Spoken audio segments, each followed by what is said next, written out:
कि आपका गद्दी किस स्थिति में है, नहीं है, और कितना डिग्री आपका किस एरिया, मीडियल या लेटरली आपका कितना कंप्रेस किया है। हम तो कहेंगे अपने व्यूवर्स को कि आइए एक बार फिजियोथेरेपिस्ट, जो नज़दीकी फिजियोथेरेपिस्ट हैं आपके बगल में, उनसे जाके मिलिए, अपना प्रॉब्लम शेयर कीजिए और अपने प्रॉब्लम से निजात पाइए। सर, मेडिकल माइक में आपका स्वागत है। धन्यवाद। सर, ठंड का मौसम है और आजकल जोड़ों की समस्याएं और घुटनों के दर्द की समस्याएं बहुत बढ़ रही हैं। इसका सर क्या कारण है बेसिकली?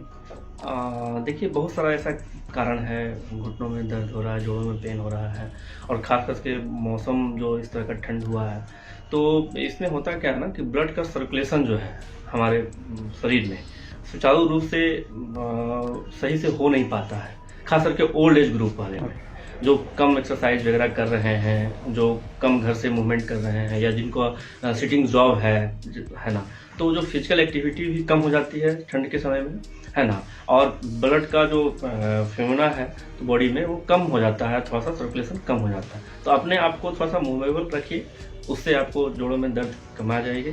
इस ठंड के मौसम में अनुमान ये बढ़ता ही बढ़ता है, लगभग जो दर्द आपका पुराना भी है तो वो भी दर्द आपको ठंड में लगेगा कि थोड़ा बढ़ गया है।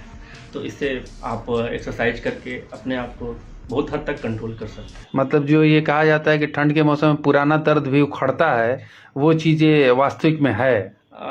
जी, थोड़ा सा तो है, खास करके जैसे आपका फ्रैक्चर हो रखा है, या फिर पहले कभी बहुत ज़्यादा हैवी कहीं से कूदे हैं या छलांग लगाए हैं, या फिर कहीं एक्सीडेंट का केस है, तो उसमें आता ही आता है आपका पिंचिंग पेन या पिंचिंग सेंसेशन टाइप से, है ना, तो वो पेन रहता है, या सर्जिकल केस हो रखा है आपका, या प्लेट वगैरह लगा हुआ है, तो उसमें बोलते हैं ना कनकनाहट, ठंड के मौसम में देहाती भाषा में कनकनाहट जो है वो थोड़ा सा रहता है, आता है। तो उससे वही फिजिकल एक्टिविटी करके नज़दीकी जो फिजियोथेरेपिस्ट हैं उनसे संपर्क कीजिए अपने, और आप जाके मिलिए और अपने आपके प्रॉब्लम से सोल्यूशन पाइए। कैसे मौसम के प्रभाव को कम कैसे कर सकते हैं? मौसम के प्रभाव, तो मौसम तो प्राकृतिक चीज़ है जी। वो भगवान के हाथ में, हम लोग के हाथ में है नहीं।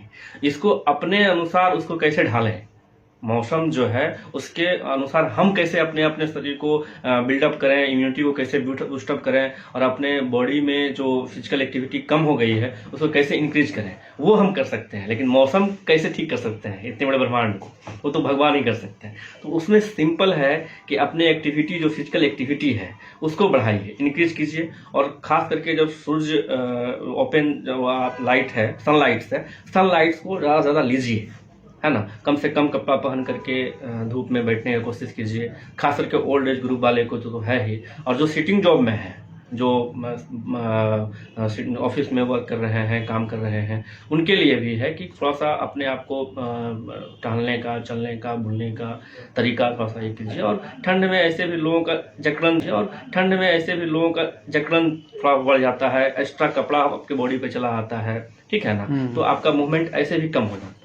तो थोड़ा सा एक्टिविटी में बना रहना पड़ेगा, तभी आप अपने आप के जोड़ों को दर्द से निजात पा सकते हैं। बुजुर्गों को घुटने उठने की समस्या, घुटनों में दर्द होता है, तो उसके लिए क्या एक्सरसाइज आप लोग फिजियोथेरेपी में बताते हैं? देखिए, सबसे पहली बात है कि फिजियोथेरेपी में बहुत ही ऐसे एक्सरसाइजेज हैं और बहुत सारा इक्विपमेंट्स हैं, तो डिटेल बताने में तो काफ़ी समय लगेगा, लेकिन सिंपल जो है उसमें हम लोग देखते हैं कि वहाँ पे जो फ्लूइड होता है, सर्वाइकल फ्लूइड जैसे बोलते हैं, ना, गद्दी घिस गया है ना, तो वहाँ पे क्या है ना, वो देखना पड़ता है, एक्सरे में वो मालूम चलता है कि आपका गद्दी किस स्थिति में है, नहीं है, और कितना डिग्री आपका किस एरिया, मीडियल या लेटरली आपका कितना कंप्रेस किया है, हड्डी आपका जो है वो मजबूत है कि नहीं, उसका जांच होता है, बोन डेंसिटी टेस्ट होता है उसका, है ना, कैल्शियम वगैरह लेवल क्या है, यूरिक एसिड कितना बढ़ा हुआ है, खान कैसा आप कर रहे हैं, है ना, तो खान पीन भी इससे बहुत इंपॉर्टेंट करता है। तो वो सब चीज जब डायग्नोसिस करेंगे तब उसमें ट्रीटमेंट प्लान उसमें डिसाइड होता है। जैसे हम लोग के फिजियोथेरेपी इक्विपमेंट्स में अल्ट्रासोनिक्स है, टेंस है पेन किलर के लिए,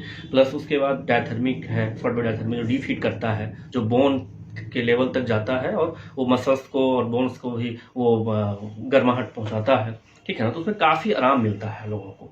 तो और भी एक्सरसाइजेज हैं, जो आइसोमेट्रिक्स क्वाड्रिसेप्स मसल्स हैं, हैमस्ट्रिंग मसल्स हैं, वो वीक हो गया, उससे भी बहुत सारा नी पेन काफ़ी ज़्यादा आता है, तो उसको बिल्डअप करते हैं। अराउंड जो मसल्स हैं वहाँ पे काफ मसल्स वगैरह हैं, या हैमस्ट्रिंग क्वाड्रिसेप्स के जो अराउंड जो मसल्स हैं वहाँ लिगामेंट्स वगैरह हैं, उसको भी हम लोग बिल्डअप करते हैं। तो काफ़ी हद तक उसमें फिजियोथेरेपी के माध्यम से बहुत रिलीफ मिलता है लोगों में। हम तो कहेंगे अपने व्यूवर्स को कि आइए एक बार फिजियोथेरेपिस्ट जो नज़दीकी फिजियोथेरेपिस्ट हैं आपके बगल में, उनसे जाके मिलिए, अपना प्रॉब्लम शेयर कीजिए और अपने प्रॉब्लम से निजात पाइए।